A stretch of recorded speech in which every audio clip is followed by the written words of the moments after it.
increíble, yo voy a separar la conversación con y sin corrupción, ¿ok? Pero hay una parte importante de lo que va a venir en Venezuela, que por cierto no lo veo en el sector productivo, sino en el sector de servicios. Pero eso es otro asunto que ya vamos a tocar. En el cual va a haber y tiene que venir un desacoplamiento completo en la relación con quienes estén en el poder. O sea, Venezuela había estado acostumbrada en esos 40 años del periodo de la democracia punto fijista, de que las élites económicas tenían una serie de vínculos con el sistema político, digamos, preeminente para aquel momento, con los gobernantes. Durante muchos años, una buena parte de estos 20 años, también hubo un tendido de relaciones, por un lado, por encima de la mesa, pero por debajo de la mesa. Entonces había una relación dicotómica, porque entonces mucha gente que encabezaba grupos de poder adversaba al gobierno, pero por debajo de la mesa hacían negocios con recursos del gobierno. Entonces, bueno, esa paradoja poco a poco va a desaparecer, porque son tales las dificultades de este sistema político, que cambie o no quien sea el titular de los principales cargos públicos en este país, la realidad es que tiene que haber un desacoplamiento completo con respecto al tema político.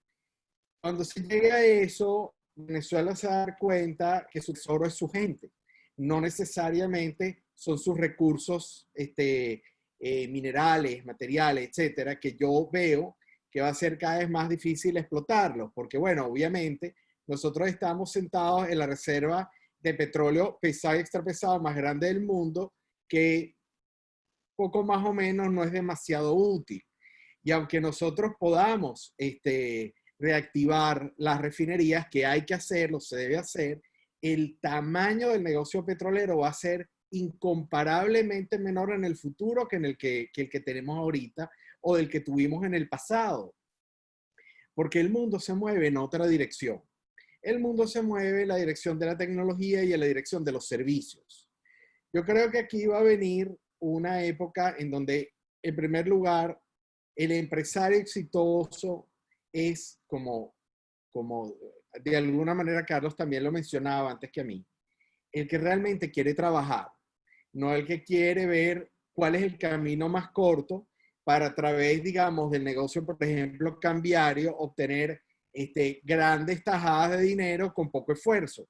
Yo creo que aquí viene una Venezuela que va a retomar el valor por la producción de bienes y la producción de servicios. Yo creo que Venezuela va a tener que comenzar a transitar el camino de la autosostenibilidad, es decir, de volver a ir al campo, pero quizás con unos criterios mucho más tecnológicos que como los tuvimos en el siglo XIX y a principios del siglo XX, hasta que llegara la explosión del negocio petrolero. Pero en lo que yo sí creo es en el talento del venezolano. Por ejemplo, yo entiendo que puede parecer una locura ahora, al día de hoy, pero yo creo realmente que en Venezuela hay un futuro importante en la tecnología y en la capacidad del venezolano de ser emprendedor con nuevas tecnologías, porque es que el venezolano siempre se las resuelve, siempre. Bueno, si eso se convierte en una forma de pensar, en una forma de materializar los servicios, Venezuela puede tomar otro camino, que es un camino distinto al del regresar al pasado, porque ese regreso al pasado para mí está descartado. El de Venezuela como realmente una gran potencia petrolera, yo no lo veo factible ya en el futuro. Lo que veo es que tiene que haber una recuperación y tiene que haber una autosostenibilidad, pero yo creo que esa economía robusta y competitiva que tú tuviste la generosidad de preguntar en esta lámina que estamos viendo, tiene que ver con que hay que romper un paradigma. El paradigma es el volver hacia atrás, no hay vuelta atrás.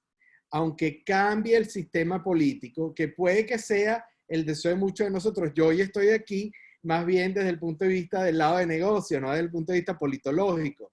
O sea, no me corresponde hoy hacer un análisis sobre el tema o las probabilidades del cambio, pero sí estoy muy seguro de algo. En la medida que los empresarios entiendan que aquí están dadas un país completamente destruido, pero por completo. Eso significa que es un país completamente lleno de todas las oportunidades posibles, pero son oportunidades que hay que tomar desvinculándose y desmarcándose de la relación con un determinado sistema o modelo político que sea de nuestra preferencia o no. Gracias, Daniel. Definitivamente tenemos todo por hacer en el país y eso representa una gran oportunidad. De hecho, la mayoría de los unicornios que se han quedado a nivel mundial se diferencian porque realmente están focalizados en solventar problemas, ¿no? Y esa es una de las grandes oportunidades que vamos a tener en Venezuela. Y más adelante vamos a debatir en la siguiente ronda de cómo podemos diversificar nuestra economía basado en la experiencia de otros países en Latinoamérica.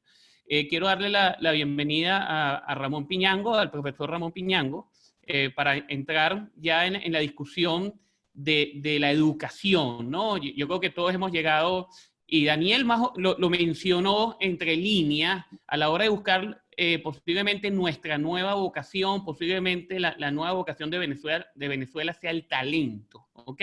Pero también es imposible lograr un país de primer mundo si no tenemos una educación de primer mundo. Y nos estamos enfrentando a unas megatendencias, nos estamos enfrentando a una cuarta revolución industrial donde el mundo está cambiando de forma muy rápida. Nosotros hicimos una encuesta a nivel mundial donde levantamos data y hay una posibilidad que el 65% de nuestros chamos, así es decir, de las personas que están estudiando, de los niños que están estudiando en primaria, posiblemente vayan a trabajar en sitios o van a hacer tareas que hoy por hoy todavía no se ha inventado. Entonces requerimos un cambio de mentalidad, un cambio de mindset, un mindset totalmente innovador y analítico, y el mundo está requiriendo, esta transformación está requiriendo nuevas competencias, y adicionalmente se está acelerando con el COVID-19. Así, el COVID-19 es un detonante que está generando cambio en todos los sectores, incluyendo lo que es la educación. Por ende, le pregunto, profesor, ¿cómo reinventar el sistema educativo venezolano para brindar las competencias críticas que necesitamos para enfrentar lo que es la transformación digital? Bienvenidos, y es un honor y privilegio tenerlo. El gusto y el honor es mío. Mira, Alberto, tal vez no va a sorprender por donde voy a comenzar. Si este país ha cometido algún pecado mortal, un pecado que llamarían los católicos contra el Espíritu Santo, que son los pecados que no tienen perdón, es haber descuidado totalmente la educación primaria. Y eso no me refiero al sector político, me refiero a las élites del país. Concretamente, te digo, por ejemplo, por décadas, y todavía es así, consideramos obvio que un maestro de primaria gane menos que un profesor universitario, o con un médico, o con un ingeniero. ¿De dónde sacamos esa idea? Hay que ver que la responsabilidad y importancia social para la construcción del país de que los niños venezolanos reciban educación de los mejores maestros. Entonces andamos por allá mirando qué maravilla el sistema educativo sueco o el finlandés, que es el que está de moda. Pero poco a poco se paran a percatarse que Finlandia invierte en educación primaria como en ningún otro nivel educativo. Entonces comencemos por ahí. No va a haber país próspero si no le prestamos particular atención a la educación primaria. Y fíjense lo que estoy diciendo. Esto es contradecir lo que por mucho tiempo se ha considerado obvio en este país. Ahora bien, pasemos a otros niveles de educación. Para mí el gran reto va a ser formar gente sabia y creativa. Por sabio quiero decir que no sean gente que simplemente trata de repetir mecánicamente el conocimiento adquirido en la universidad, por ejemplo. Y es una de mis preocupaciones siempre que he trabajado en educación. ¿Qué estamos formando? Gente que va a repetir como un loro lo que le enseñamos, que son capaces de construir sobre conocimiento y aquí hay que enfatizar otra parte, además de la sabiduría, la creatividad. Carlos hacía referencia hace rato en su intervención que mencionó la palabra de cisne negro. Bueno, yo creo que los cisnes negros vamos a tener que aprender a cabalgarlos, no a negarlos o no a rechazarlos, sino hay que cabalgar el inesperado, la sorpresa, el cisne negro. El cisne negro no es sino una medida de nuestra ignorancia. Entonces, tenemos que enseñar a que la gente sea creativa y no trate de repetir simplemente las fórmulas que servían en cualquier área. En negocio, por ejemplo, cómo se hacían las cosas a finales del siglo pasado. Porque estos 20 años han dejado huella, en uno u otro sentido, para bien o para mal. Posiblemente más para mal, pero dejó huella, no importa. Entonces, ¿cómo enfrentar eso sin creatividad? Es imposible. Hay que evitar lo que yo llamo el enfoque del cirujano gastrointestinal, que abre un abdomen, encuentra un intestino necrosado, corta un extremo, corta en el otro y empata. No es posible eso. Ese intestino necrosado hay que trabajar con él y ver cómo funcionamos mucho mejor. Entonces, imaginación es un gran reto. Hay un verso que recuerdo en este momento, se me viene a la memoria, del gran poeta T.S. Eliot, que decía, creo que lo puedo recordar bien: ¿dónde está la sabiduría perdida en el conocimiento? ¿Y dónde el conocimiento perdido en la información? Bueno, con eso quiero sintetizar lo que quería decir. Para lograr eso, para lograr sabiduría, ir mucho más al conocimiento y muchísimo más allá de la información, se necesita una cercanía también con la formación, con los problemas del país. Por ejemplo, en el área empresarial, trabajar cercanos con la gente, que trata de transformar las cosas, hacer mejor su negocio. No basta con que haya gente muy bien formada en el análisis, se necesita mucha gente formada para hacer y analizar son dos cosas diferentes. Porque podemos analizar muy bien, yo puedo dar muy bien una clase fenomenal que merezca aplauso de pie y cruzar la puerta del aula y contradecir con mi conducta todo lo que acabo de enseñar. Entonces, se necesita gente muy consciente del hacer, no solamente del analizar. Así creo que puedo responderte a la pregunta. Y, por ejemplo, una de las cosas que le temo, y perdonen el temor, la expresión de un temor muy personal, hay dos palabras que yo temo. De reinventar, que está muy en boga, yo también lo uso. Pero el tema es cómo reinvento. Entonces tenemos que formar para aprender a reinventar, que sería una especie de aprendizaje de segundo orden.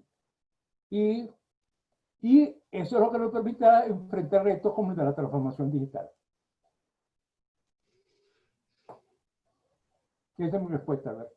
Perfecto. De verdad que fabuloso, fabuloso y brillante, ¿no? Y reflexiones. Estaba tomando nota y estaba reflexionando.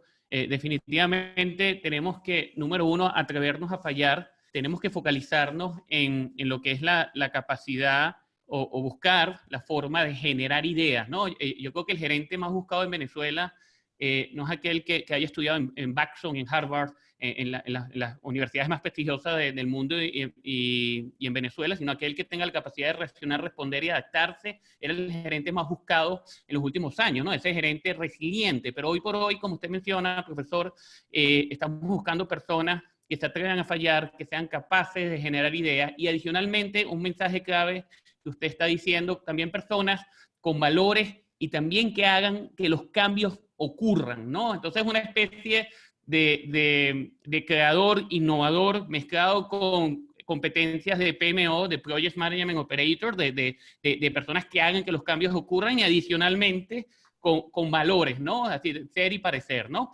Y con esta tremenda intervención entramos a la última etapa de esta primera ronda con el tema de emprendimiento e innovación.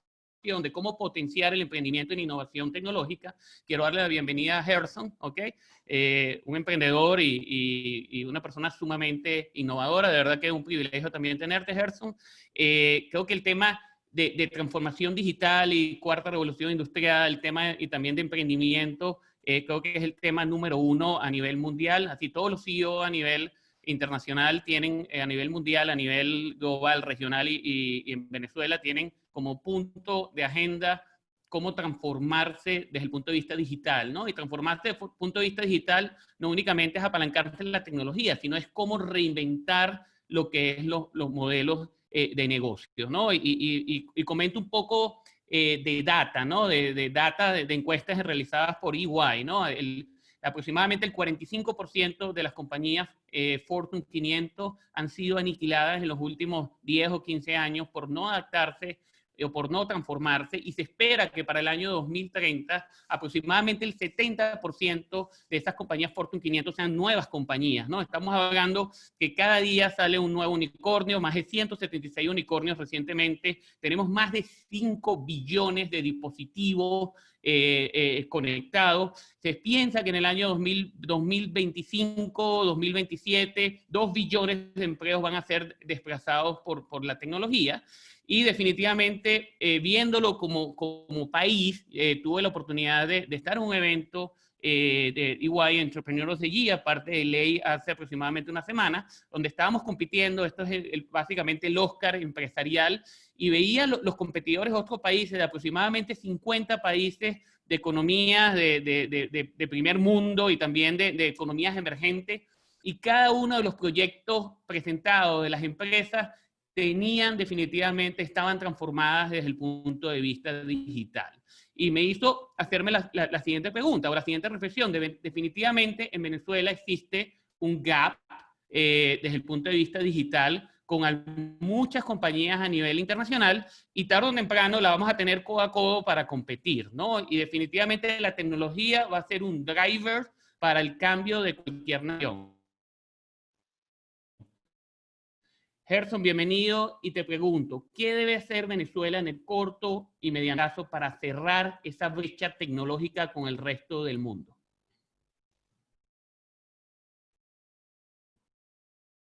No te escucho,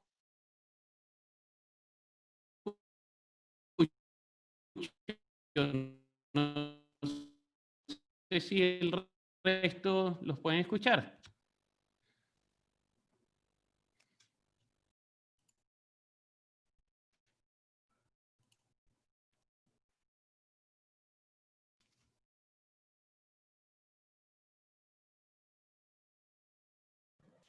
Gerson, no te escuchas.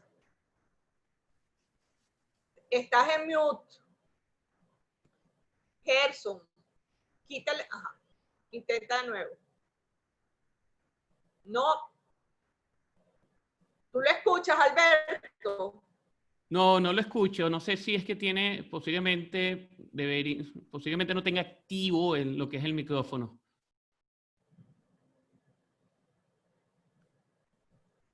Bueno, también la tecnología a veces falla, ¿no?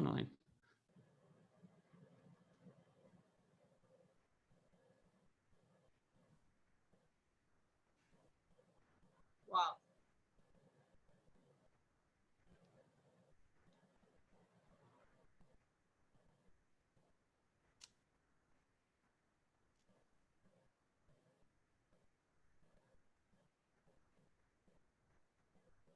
Nada.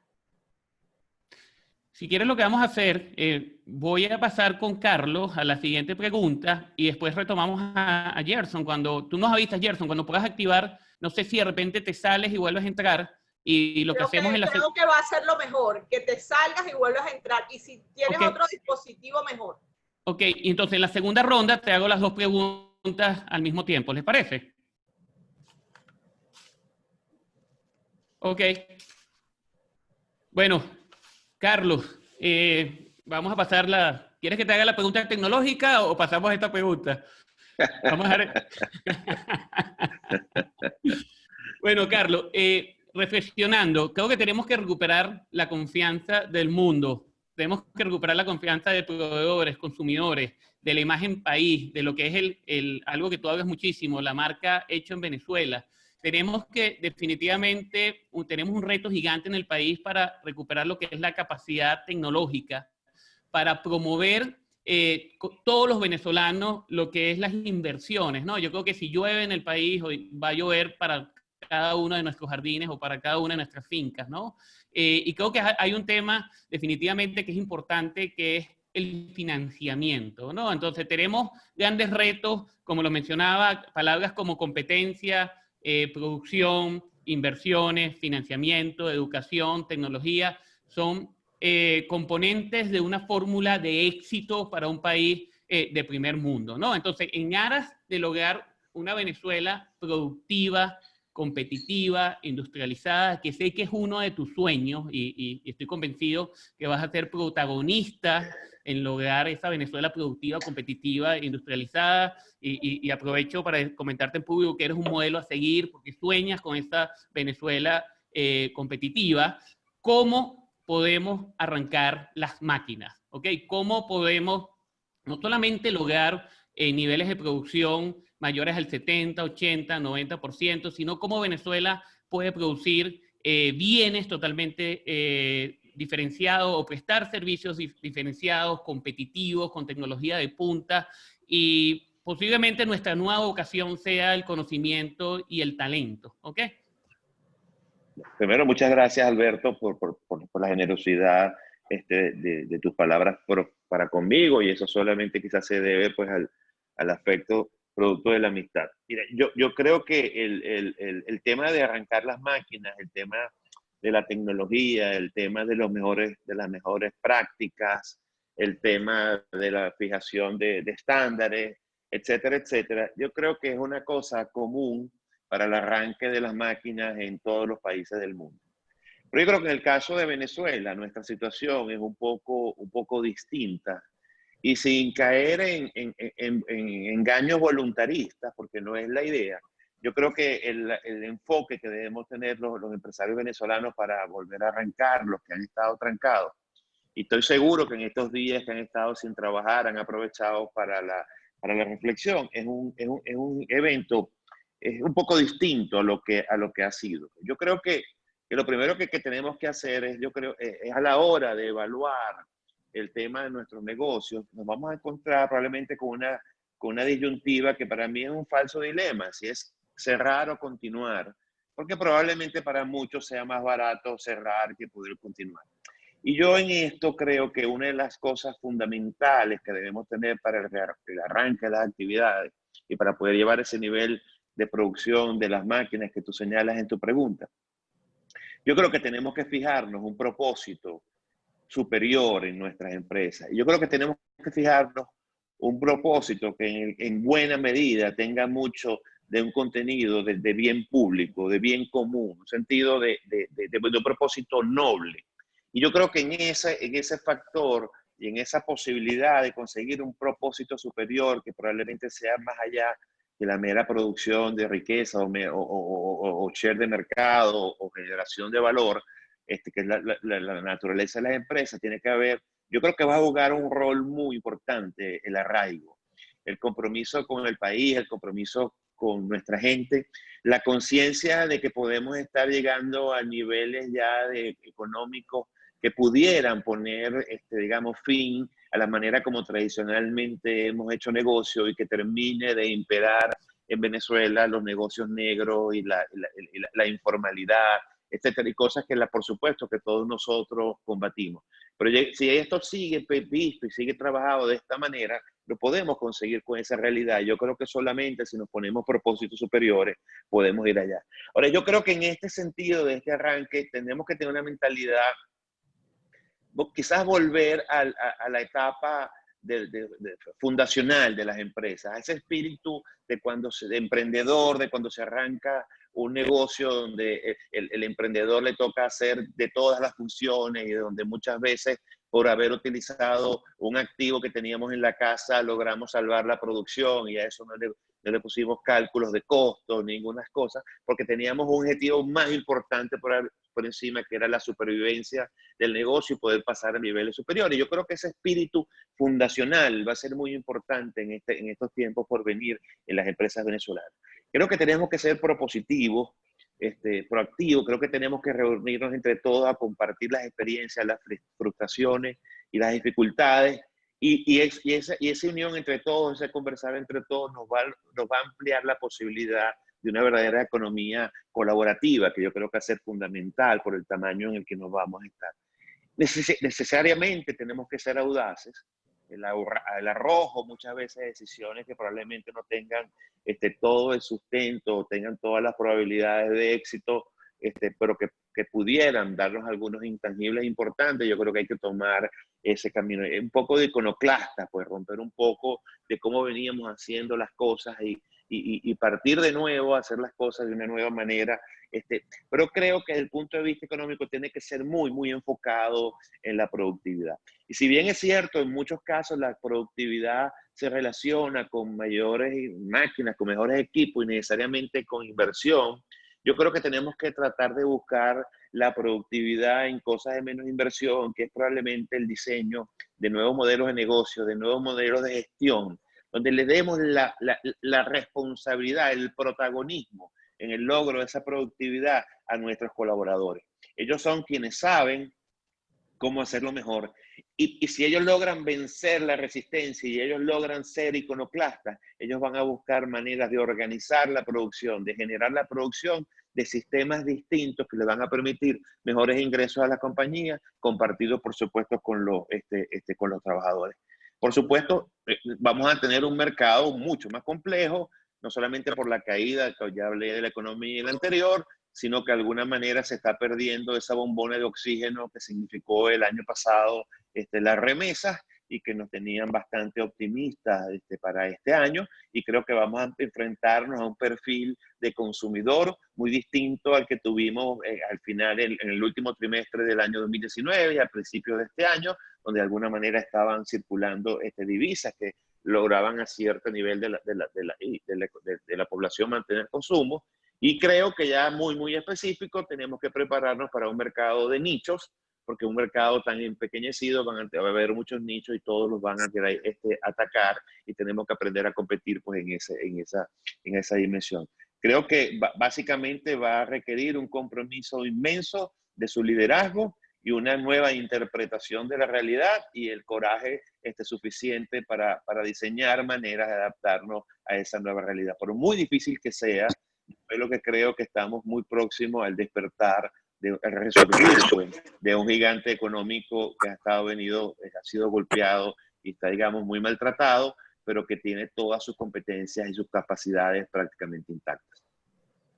Gracias, Carlos. Ojalá, y yo creo que todos los venezolanos que seguimos apostando por el país, pensamos y vamos a seguir luchando por lograr ese milagro económico, ¿no? Porque queremos construir un país de primer mundo.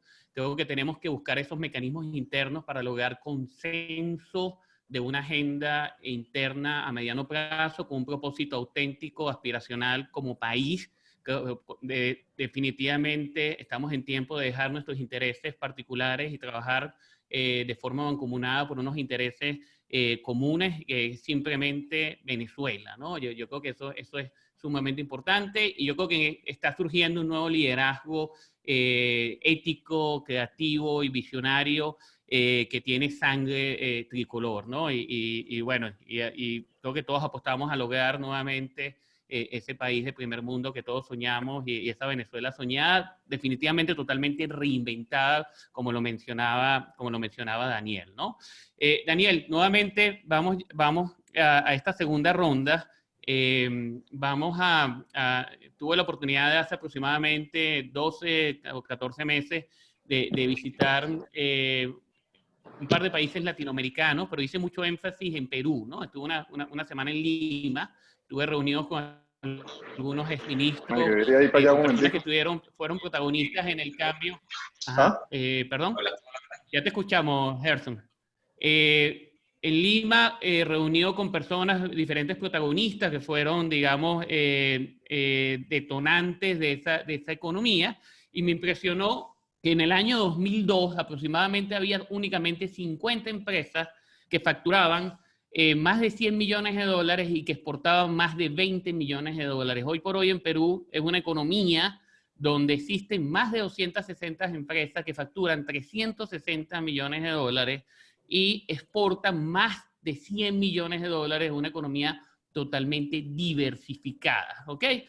Y nos comparamos, aunque no es bueno compararse, pero nos comparamos con Perú, pero podríamos compararnos con Colombia, podríamos compararnos con otros países latinoamericanos con PIB de alrededor de 300, 400 billones de dólares, ¿no? Y a veces la comparación, haciendo una especie de benchmark para tratar de entender cómo nosotros en Venezuela, ¿ok?, podemos lograr la diversificación productiva y fomentar realmente lo que son las exportaciones no tradicionales. Lo mencionaba al inicio. ¿Podría el cacao o el café ser un producto, y no solamente exportar posiblemente cacao, sino exportar, como hoy por hoy lo tenemos, el mejor chocolate del mundo? Tenemos muchas oportunidades para diversificar esa economía, y tú lo mencionabas al inicio. Definitivamente la nueva vocación de Venezuela, o no vamos a tener un país posiblemente petrolero, tenemos que buscar lo que es una nueva vocación. Bienvenido nuevamente, Daniel. Muchísimas gracias, Alberto. Bueno, fíjate, si quiero comentarte que hay unos pequeños problemas con el audio, con el internet. Yo creo que escuché más o menos la idea general de la pregunta, pero si faltó algo en respuesta, te ruego por favor me repreguntes. Fíjate, otra vez, yo tengo un tema con el modelo mental del país, donde para mí la producción o la producción industrial no necesariamente es lo que yo vislumbro como el primer elemento del futuro como para salir adelante, ¿no? Para ser competitivo como país. Yo lo veo en el sector de servicios. Yo creo que la parte, digamos, productiva debería estar, creo yo, ¿no? Puedo estar totalmente equivocado, por supuesto. Debe estar orientada al autoabastecimiento y a la autosostenibilidad como país. O sea, nosotros con no importar arroz, carne, productos de primera necesidad, yo estaría bastante contento. Con no importar gasolina, yo estaría muy contento. Pero ¿dónde veo yo el elemento diferenciador de cara al nuevo país que se está construyendo? Voy a insistir en el sector de servicios. Y voy a dar un ejemplo que tengo el honor de que me es muy cercano, que es la medicina. Los médicos venezolanos están catalogados dentro de los mejores médicos de todo el mundo. La calidad profesional de los médicos, el ejercicio de los médicos, el trato de los médicos como seres humanos para con sus pacientes. Los médicos venezolanos se están distinguiendo en todo el planeta. Creo que Venezuela se puede convertir en una potencia de turismo médico importantísima. Claro, eso hoy en día no lo vemos porque estamos viendo hasta hace 3 o 4 días colas de días para agarrar gasolina. Entonces, bueno, ¿en qué cabeza cabe? Pero yo realmente creo que Venezuela debe buscar recursos internacionales para que, por ejemplo, hagamos de Venezuela un centro de cirugía, un centro de medicina de orden mundial. Yo también quiero confesar, ojalá que esto no se interprete como racismo o porque ahorita estamos en una moda de correctitud política que está muy lejos de mí, pero la verdad que yo quisiera no compararme con Latinoamérica, sino con los primeros países del mundo en lo que vayamos a hacer. Por ejemplo, vuelvo con el tema de la medicina. Aquí yo he tenido la posibilidad de presenciar, por ejemplo, a través de la universidad, que tenemos una unidad de ingeniería biomédica importantísima, donde se han hecho unas cosas que son de orden de primer mundo. Entonces, yo sí creo que hay un cambio de paradigma donde yo quizás no es que descarto el chocolate, el cacao, amo el chocolate. Cuando tú dices cacao, yo me pongo feliz de que eso vuelva a ser una gran industria, pero el tema de los servicios en Venezuela es algo en el cual nosotros creo que tenemos un potencial que que realmente es increíble. Cierro mi respuesta insistiendo con el ejemplo de la medicina, porque, insisto, es un tema que me es muy cercano. En Europa, por ejemplo, Hungría es un país de mis padres, ellos emigraron de Hungría. ¿Qué es hoy en día Hungría? Bueno, ¿cómo salió Hungría de todos los años, de todas las décadas de comunismo? Bueno, te lo voy a decir. Con ontología. Resulta que la odontología en Hungría es de las mejores del mundo, a la vez de las más baratas del mundo. Luego Hungría comenzó a diversificarse, pero no en términos de diversificación no relacionada, sino de diversificación relacionada, donde buscaban otras áreas de negocio vinculadas, por ejemplo, con el tema de la salud, más bucal que corporal, donde comenzaron a hacer implantes extraordinarios, mucho más económicos que en el resto de Europa. Entonces, bueno, la gente, así como va a ciertos países, algunas damas, a hacerse algunos retoques, bueno, en Europa la gente se va a Hungría porque su odontólogo, que de repente es francés o es italiano, tiene un tiempo, pasa un tiempo en Hungría, donde ahí se hace los mejores tratamientos del mundo a un costo incomparablemente más barato que cualquier otro país. Es el concepto de servicio y no es el concepto de producción industrial. Que si yo estoy en lo correcto no lo sé, pero lo que yo sí sé es que las universidades venezolanas, donde por cierto hay bibliotecas donde queman libros y todo el mundo las escucha, pero hay muchas bibliotecas que se están destruyendo por moho, por alfombra, por falta de aire acondicionado.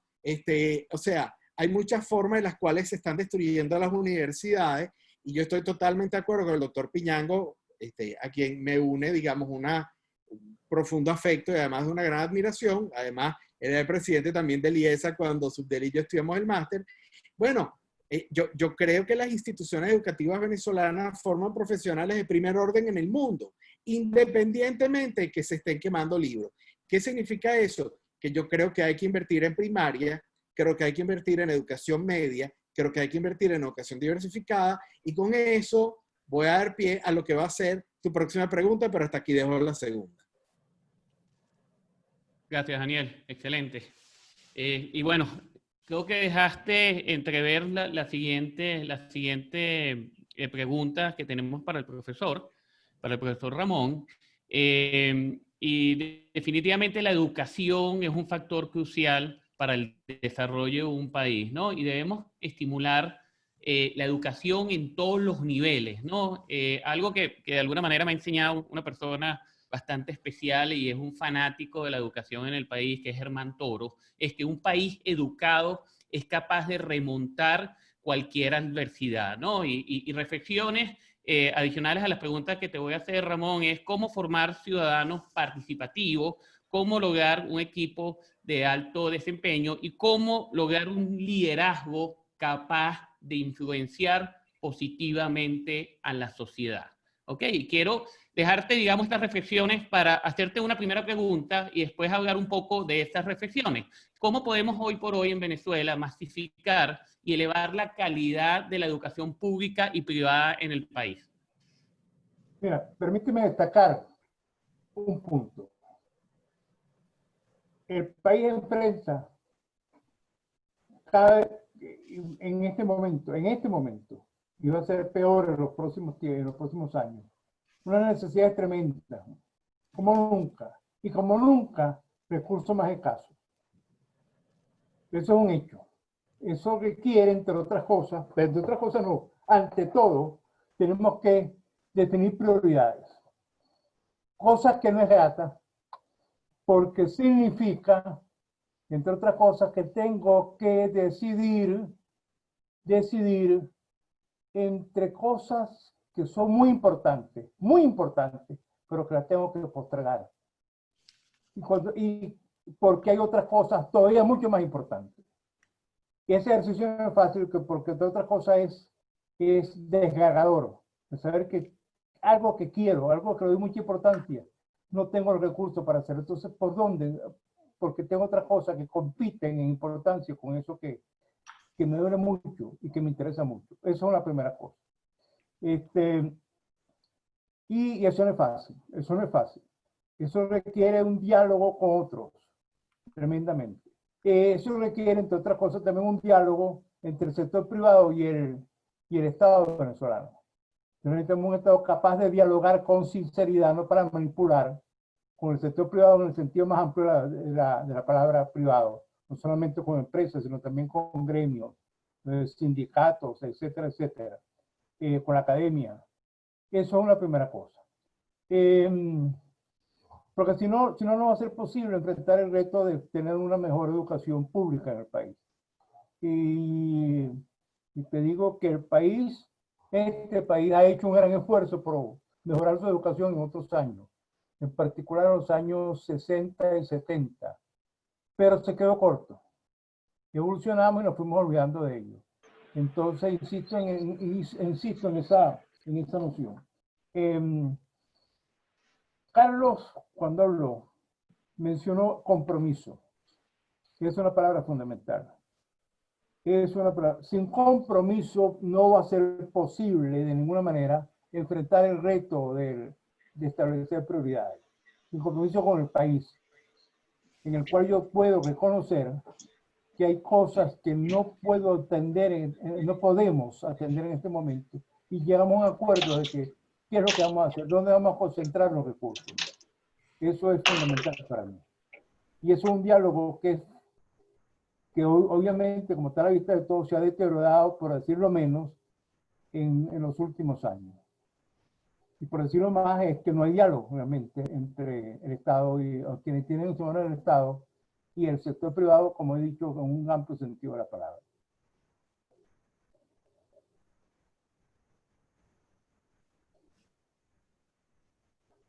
¿Aló? Eso sería mi síntesis, Alberto.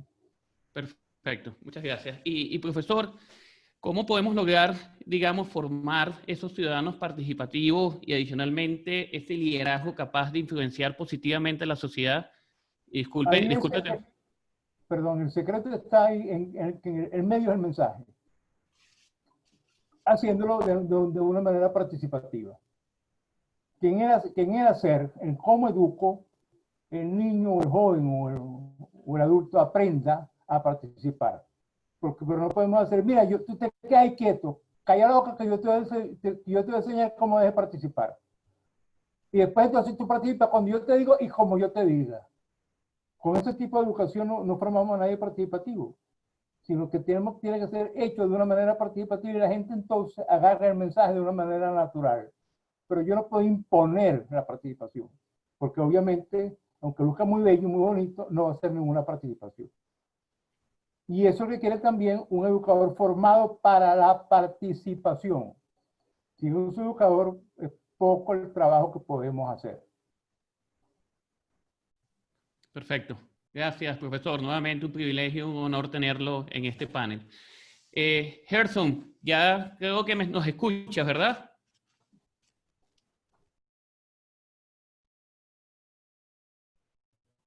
Déjame primero confirmar que Gerson nos escucha.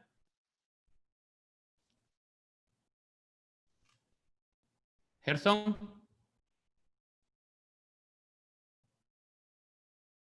Si quieres, quita el micrófono, el mute, Gerson.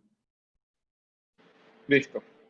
Ok, perfecto. Bueno, bienvenido, Gerson. De verdad que un privilegio también tenerte. Gracias. Y más siendo, bueno, muy emprendedor y muy innovador, ¿no?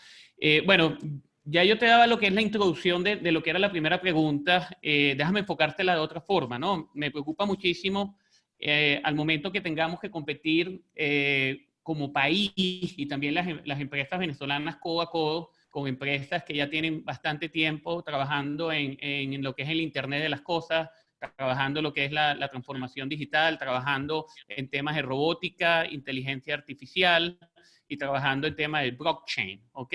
De hecho, mencionaba que de esas 50 empresas que compitieron en el EY Entrepreneurs of the Year, más del 80%, el principal core o básicamente el principal logro era lo que era la innovación tecnológica, que no solamente es tecnología, ¿no? Es reinventar lo que es el modelo de negocio. Estoy convencido que las empresas que no sean capaces de reinventarse y que no tengan la capacidad para tener la agilidad, ¿ok? Para adaptarse y ser innovadores y reinventar ese modelo de negocio. Igualmente el país que no sea capaz de reinventarse, definitivamente va a perder cuotas muy importantes de lo que es el mercado, ¿no? Entonces, quiero preguntarte inicialmente, ¿cómo podemos reducir esa brecha tecnológica? Primera pregunta. Y la segunda pregunta, yo sueño con un país que sea un gran ecosistema de innovación y emprendimiento. Es decir, que cada venezolano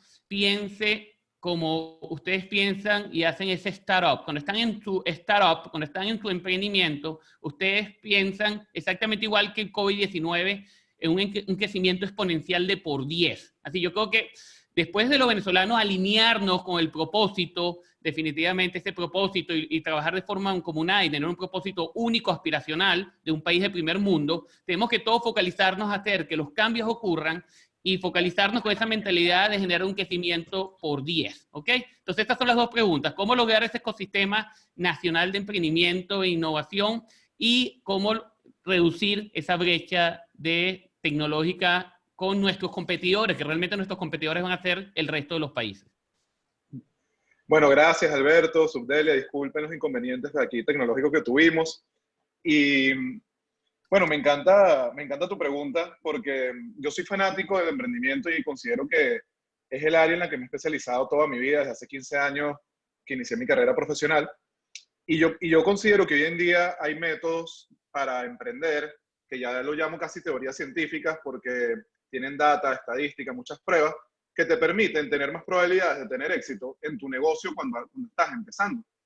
Y yo personalmente pienso que esas mismas técnicas deberían ser utilizadas por los gobiernos para poder modelar su forma de gobernar, más allá de tener un tinte político o seguir con las tradicionales teorías de izquierda, de derecha, etc. Hoy en día hay teorías prácticas que te permiten tener una idea, validar rápidamente si funciona y poderla ir haciendo evolucionar en el camino, ¿ok? Con data, con estadísticas y con decisiones acertadas. Entonces, me encanta que me digas cómo podemos de alguna manera construir un país en base a un ecosistema de emprendimiento y adicionalmente yo creo que cómo podemos poner en práctica todas estas herramientas. Sin embargo, para responder a tu primera pregunta, y cuando me hablaste de tecnología, yo me acordé de una de las primeras reuniones de negocio que yo tuve en el 2005. Yo creé una página web para vender libros escolares y me consiguieron una reunión con una persona que hoy en día tiene una empresa tecnológica muy importante en el país, reconocida a nivel internacional. Me reuní para mostrarle mi paginita web para vender libros escolares y le dije, bueno, mira, es que como ya ahorita llegó la tecnología y la tecnología está avanzando, mira lo que creé, una página web. Y él me dice, mira, Gerson, lo que pasa es que la tecnología, se puede hablar de tecnología desde que el ser humano dejó de arar la tierra con sus manos y empezó a usar distintas herramientas. Y desde ahí, cada vez que hacemos algo que nos ayuda a los seres humanos a poder ser más eficientes, hacer las cosas de manera más rápida, estamos hablando de tecnología, y ahí pasamos por la máquina de escribir, la máquina de vapor, hasta que llegamos hoy en día a tener un iPhone en la mano a través del cual estoy haciendo esta conferencia en este momento. Y lo comento porque cuando los emprendedores hablamos de tecnología, nos imaginamos que tenemos que crear un producto que supere al iPhone, que supere a las máquinas Mac, que supere de repente a los carros hechos en Alemania.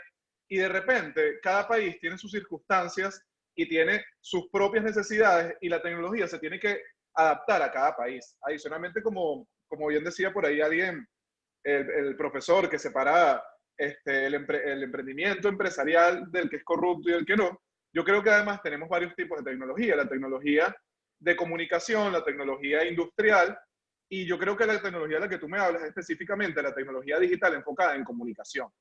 Y ahí es donde yo creo que los emprendedores venezolanos hoy en día estamos prácticamente en una economía de guerra, una economía donde hemos decrecido los últimos 7 años, donde tenemos problemas para conseguir insumos básicos, recursos básicos, inclusive cosas como el agua, la gasolina, y es por eso que tenemos que hacer el uso más eficiente de la tecnología. Y en mi opinión, tenemos que tratar de ser lo más prácticos posible. ¿Qué le diría yo a un emprendedor hoy en día? Lo primero, en este nuevo esquema que tenemos, que se ha desarrollado a raíz de la pandemia, tenemos que buscar la manera de mejorar la comunicación con nuestros clientes.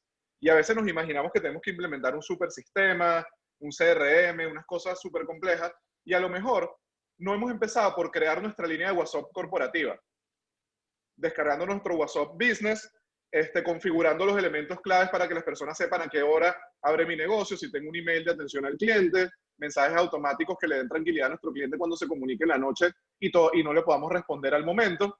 De repente su página web, o no tienen todavía una página web sencilla donde tengan el link para comunicarse por WhatsApp y poder empezar a chatear.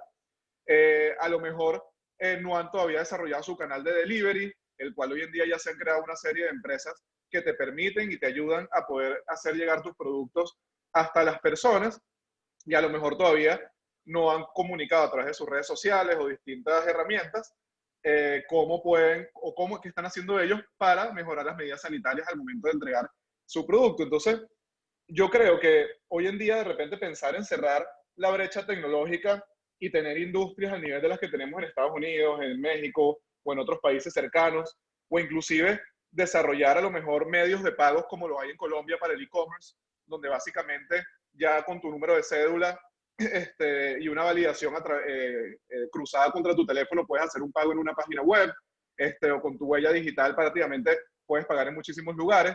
De repente pensar en desarrollar esa tecnología ahorita a lo mejor puede ser interesante, pero a lo mejor no es útil para el momento país que estamos viviendo. Yo he visto emprendimientos ahorita que han logrado un éxito tremendo a través de WhatsApp y prácticamente la inversión es cero. Y eso va en línea con el método de emprendimiento que a mí más me gusta, que es Lean Startup, que te dice, bueno, si tú tienes una idea, trata de probarla rápido y barato. Y gracias a Dios, hoy en día tenemos tecnologías como el WhatsApp, como el Instagram, en el cual nosotros si tenemos una idea, lo podemos comunicar de manera muy rápida y lo podemos comunicar y podemos empezar a obtener nuestras primeras ventas para validar que nuestro producto realmente tenga un mercado allá afuera, ¿no? Un poco para cerrar, yo sí creo que, y de hecho yo soy miembro de la Asociación de Jóvenes Empresarios de Venezuela, y siempre cuando las personas escuchan AGE dicen Asociación de Jóvenes Emprendedores, y nosotros les resaltamos que no, es Asociación de Jóvenes Empresarios, donde además Carlos Fernández y otros, bueno, muchísimas personas han colaborado con nosotros en charlas y eso. Y cuando decimos empresarios, es porque nosotros creemos en el emprendimiento empresarial. Es verdad que Venezuela es un país de emprendedores. De hecho, el 22%, y esto fueron cifras del IESA de hace ya 5 o 6 años, 22% de los venezolanos en edad adulta están pensando en emprender un negocio cada año. Sin embargo, más del 90% de los emprendimientos fracasan antes de los 3 años. ¿Okay? Tenemos una alta propensión a emprender, pero a lo mejor se queda en el microemprendimiento.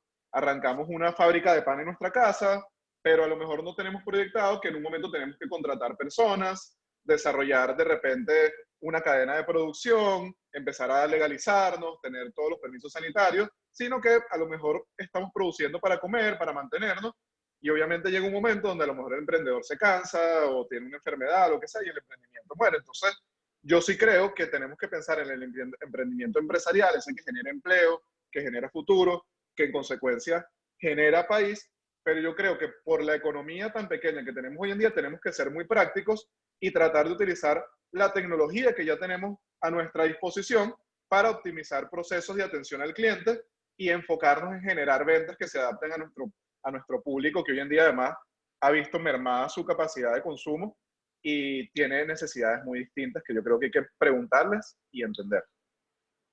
Gracias, Gerson. Excelente.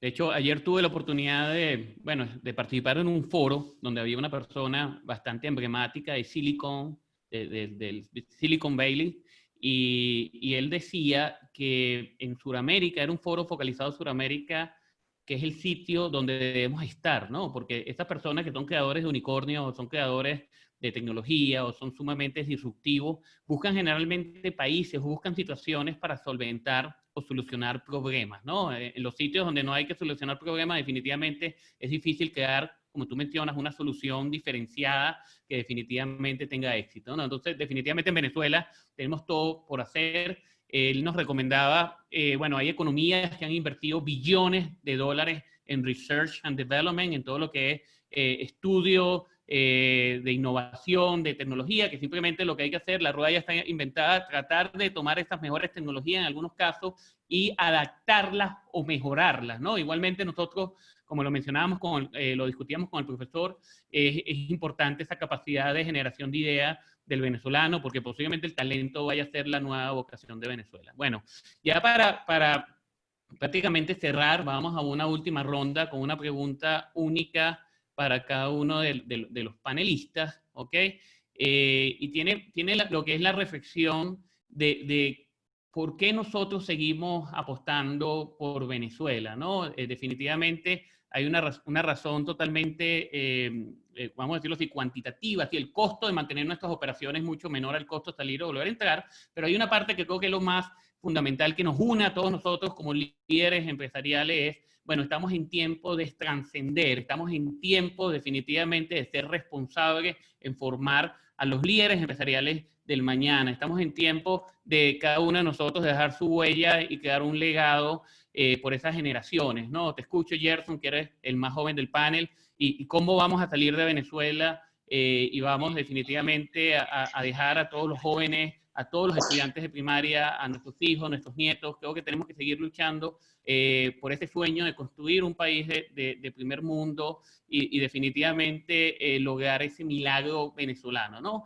Y en base a esta reflexión final, quiero hacerles una pregunta a cada uno de los panelistas, no hay un orden específico, que tiene que ver con lo que es el legado y también considerando lo que es la pandemia, porque esta pandemia nos está haciendo crecer como seres humanos, nos está haciendo crecer como personas, y definitivamente nos está generando reflexionar la pandemia y todo lo que hemos vivido en Venezuela, donde tenemos que aprovechar esas lecciones aprendidas. Entonces les pregunto, en el año 2030, cuando ustedes estén posiblemente jubilados, posiblemente tú no, Gerson, pero el resto sí, ¿ok? Y cuando miren hacia atrás, ¿qué rol les hará sentir orgullosos de haber desempeñado?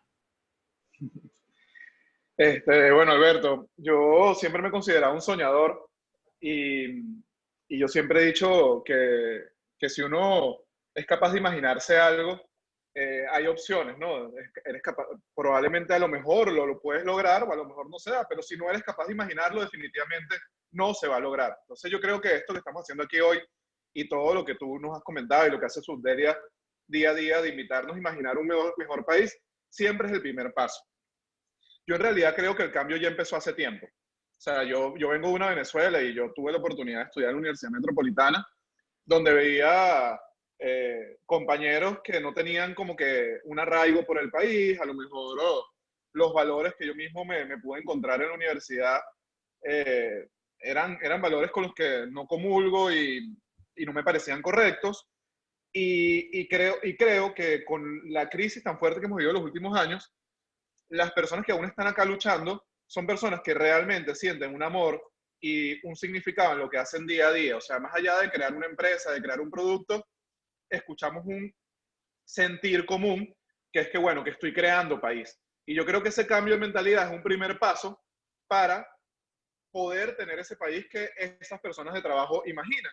Hoy en día ya a lo mejor el que consiga las cosas de manera fácil, que anteriormente cuando yo era pequeño me acuerdo que podía ser hasta reconocido y lo veían bien, hoy en día es mal visto, hoy en día es criticado, hoy en día no es capaz de decirlo abiertamente. Hoy en día la persona en cambio que está generando empresas, que está creando productos de valor, tienen un papel fundamental en la sociedad y son reconocidos por todos los venezolanos como personas luchadoras. Entonces, para mí el futuro que viene es brillante, el cambio va a llegar en algún momento de paradigmas, la economía en algún momento va a repuntar, pero yo lo que sí creo es que tenemos que seguir fieles a nuestros valores y bueno, y siempre tener, como dije en un principio, la esperanza, porque ese es el primer paso para que las cosas puedan estar mejor. Perfecto, gracias por apostar, Gerson. No sé quién quiere seguir. Daniel, ¿te animas? Sí, claro, cómo no. Ya estoy prendiendo la cámara. Bueno, fíjate, Alberto, una parte de mi respuesta, me parece que hiciste una pregunta excelente, es muy predecible. Obviamente, ¿qué rol me haría sentir en el 2030 cuando yo tenga algunos años de jubilada en la universidad? Bueno, por supuesto, la respuesta es obvia, la vida académica. Yo creo absoluta, total y profundamente en la capacidad que va a tener Venezuela de reconstruir su sistema educativo desde prekinder hasta el último nivel de doctorado. tanto en el ámbito de lo público como en el ámbito de lo privado. Yo no quiero excluir a ninguna de las áreas, pero yo sí quisiera cerrar con un tema que quizás, como es empresarial, no lo hemos tocado directamente, pero a mí me importa mucho tocarlo, que es el tema del arte.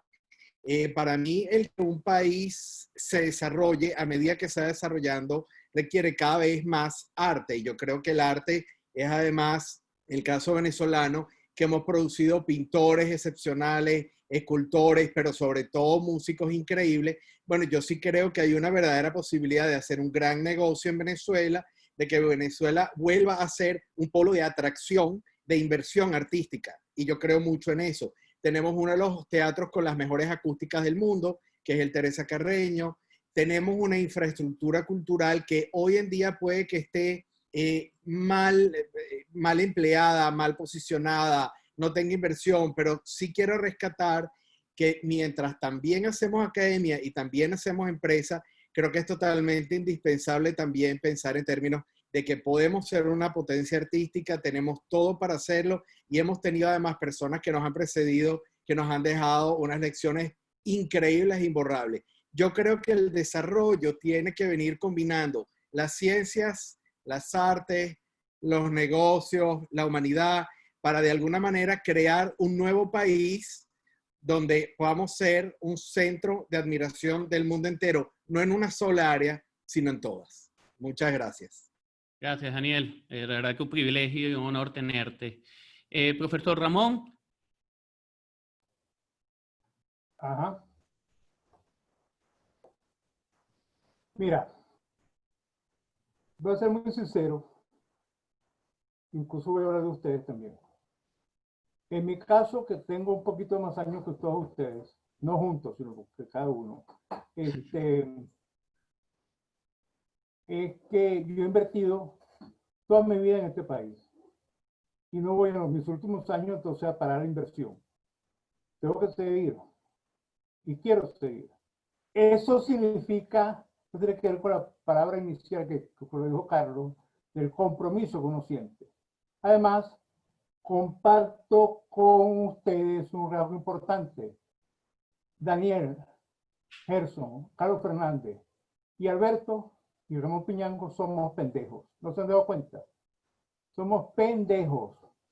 Y el país se hace a punta de pendejos, no a punta de vivos necesariamente. Pendejos que le hemos echado bolas a este país y estamos dispuestos a seguir echando bolas. Como, y con esto termino, como lo hizo José Antonio Abreu.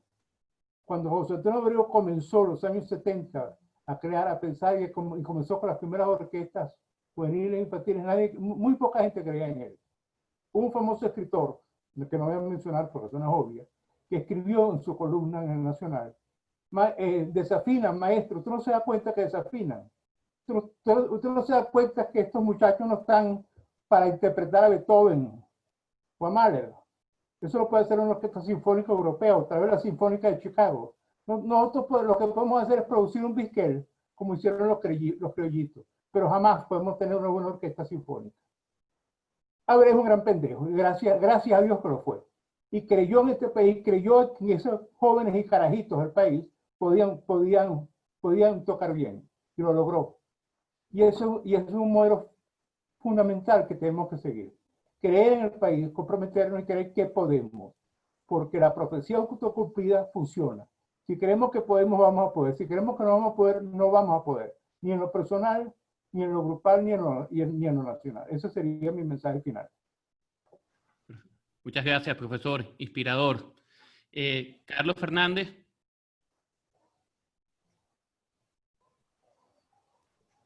Oye, Alberto, es una pregunta bien complicada, ¿no? Y yo comienzo diciendo que, por primero y quizás por pendejo, en el 2030 no voy a estar jubilado, pues eso se lo dejo a los demás. ¿Okay? El 2030 es ahorita, eso es ya, sobre todo para los que en nuestro plan de trabajo, en nuestra planificación de vida, solemos pensar a largo plazo.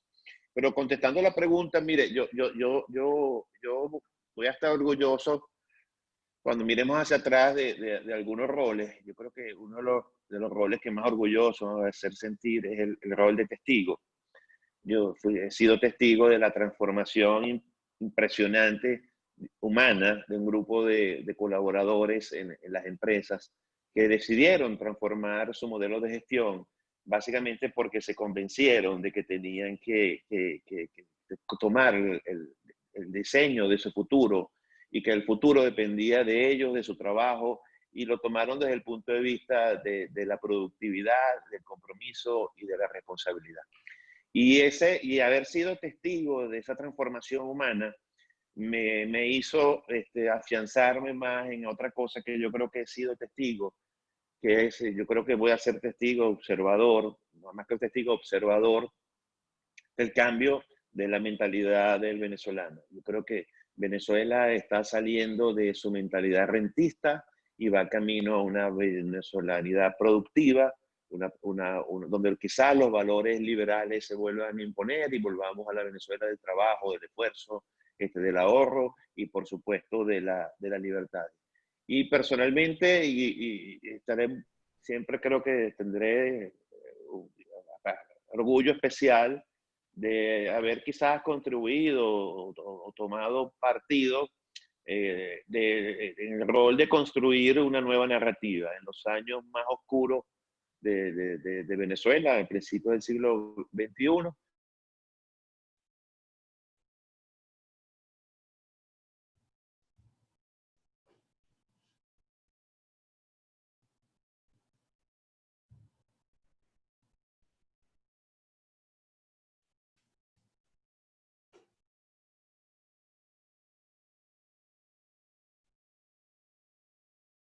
Alberto, ¿Sí? creo que Carlos se quedó sin internet, tuvo una caída. Ah, ok, sí, porque ¿Tú se lo quedó. oyes? No, yo no lo escucho. Pensaba que era yo. Está congelado. Déjame indicarle. Ya va.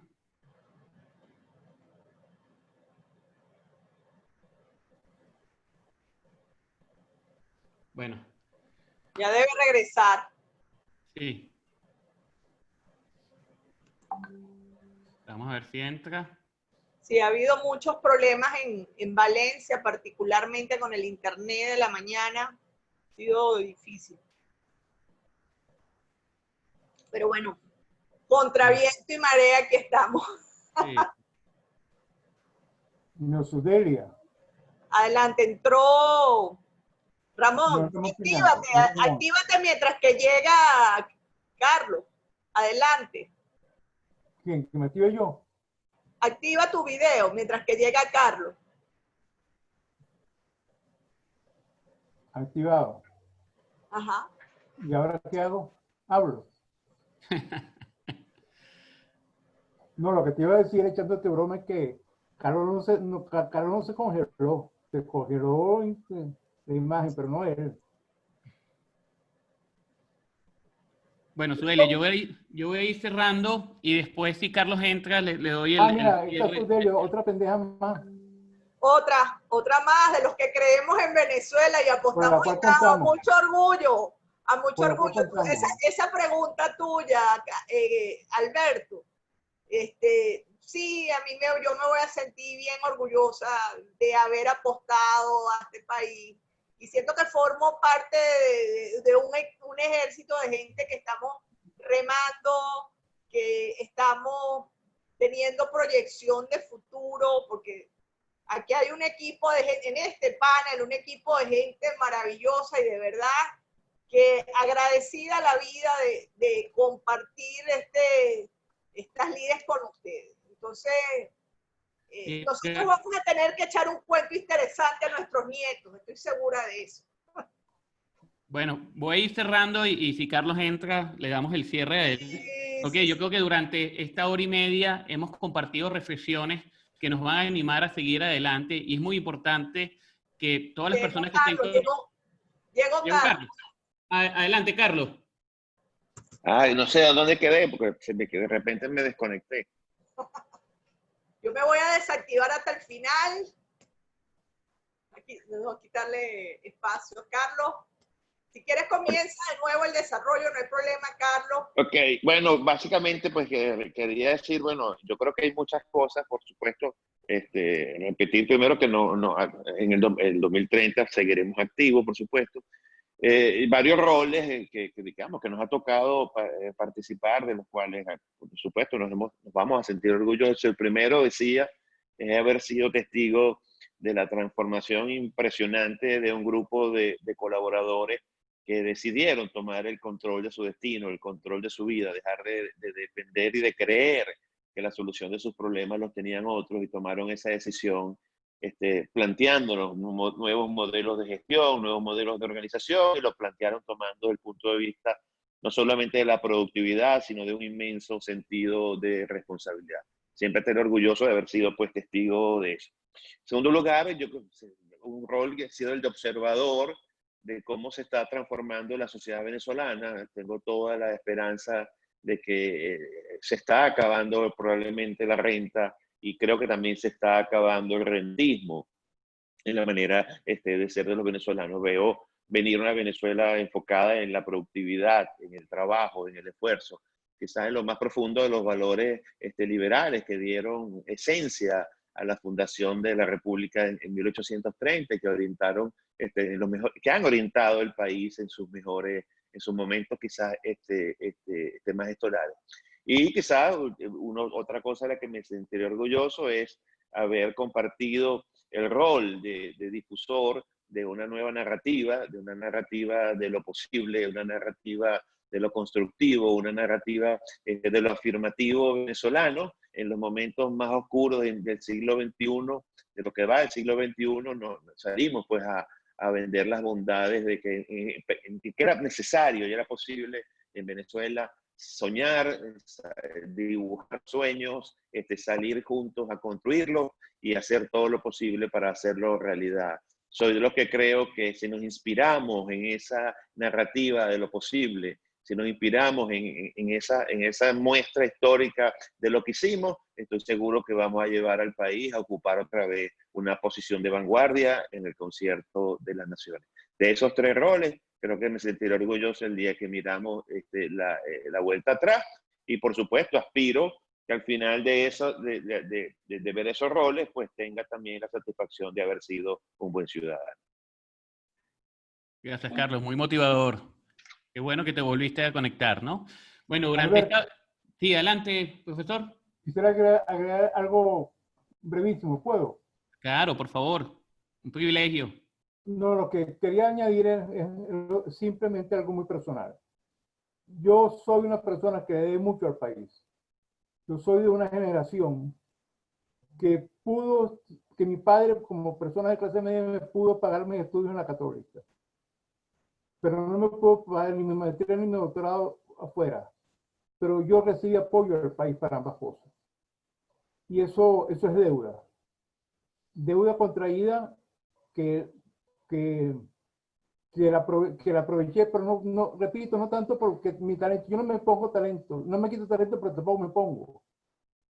Lo que he logrado en la vida se debe gracias a una cantidad de oportunidades que me han ofrecido, no solamente para estudiar, sino para otras cosas también, personas y organizaciones. Entonces, y ha sido en este país.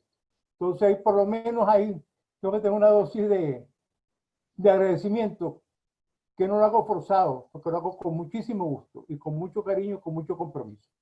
Era eso todo. Gracias.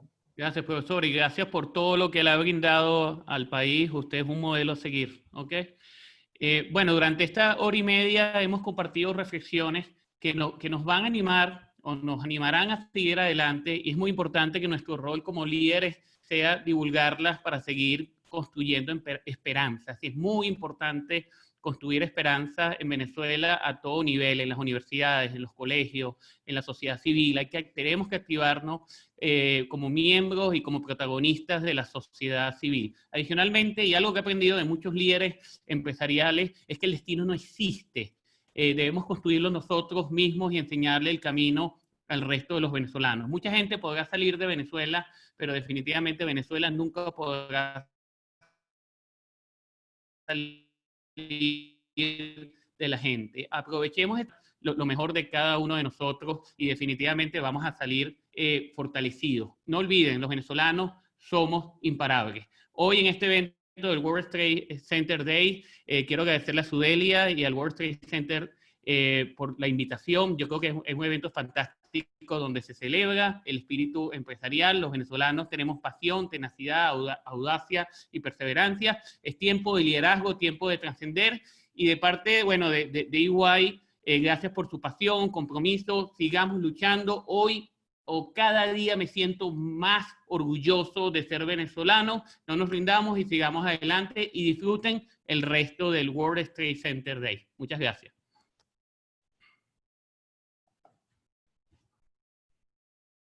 ¿No te escuchas, Sudelia?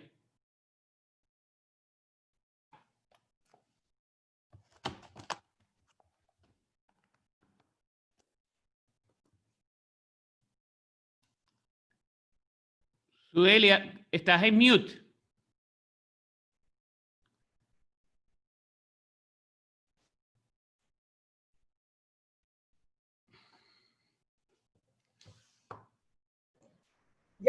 Ya me escucho.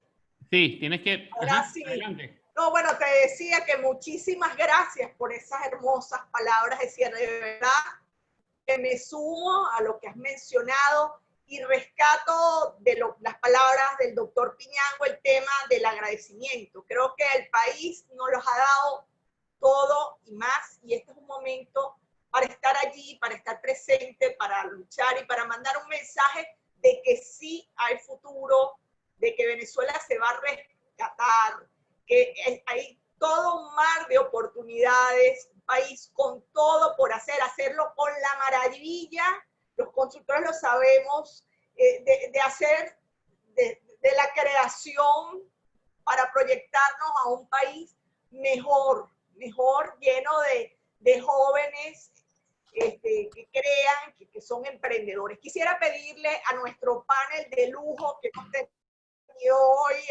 a Gerson Gómez, si todavía nos está acompañando, que active su video, al profesor Ramón Piñango, a mi hermano querido Daniel Barnaghi, que por favor activen su video para hacer el saludo de despedida. Profe, Ramón.